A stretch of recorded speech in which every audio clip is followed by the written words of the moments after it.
Watchman అయితే car clean చేస్తూ కార్లో ఉన్న వస్తువులన్నీ బయట పడేస్తాడు. ఇక అక్కడ ఫ్లవర్ బొకే అయితే పడేసి ఉంటుంది. అది చూసి కావ్య అయితే ఏంటి ఇది బొకేలా ఉంది అని చెప్పి దగ్గరికి వెళ్ళి ఆ బొకే తీసుకొని ఇలా చూస్తుంది. ఇక ఆ బొకే మీద my dear Kalavathi happy anniversary అని చెప్పి రాసి ఉంటుంది. అది చూసి కళావతి అయితే ఒక్కసారిగా షాక్ అవుతుంది. ఏంటి మా ఆయన పెళ్లి రోజు నాడు నాకు ఈ ఫ్లవర్ బొకే ఇవ్వాలనుకున్నారా? కానీ ఆ రోజే కదా బాబుని తీసుకుని వచ్చారు. అంటే ఈ బొకే కొన్న తర్వాత ఆ బాబుని కలిశారన్నమాట. అంటే ఈ బొకేకి బాబుకి మధ్యలో ఏదో జరిగింది. అదేంటో నేను తెలుసుకోవాలని చెప్పి కళావతి అనుకుంటూ ఉంటుంది. ఇక రాజు అయితే అలా బాబుని ఎత్తుకొని ఆడిస్తూ అలా ఆలోచిస్తూ ఉంటాడు.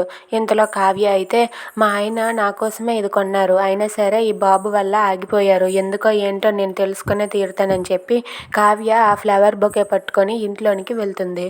ఇక కావ్య రాజుని అడుగుతుందా, అడిగితే రాజ్ ఏం సమాధానం చెప్తాడు? Thanks for watching friends. Please subscribe our channel. Thank you.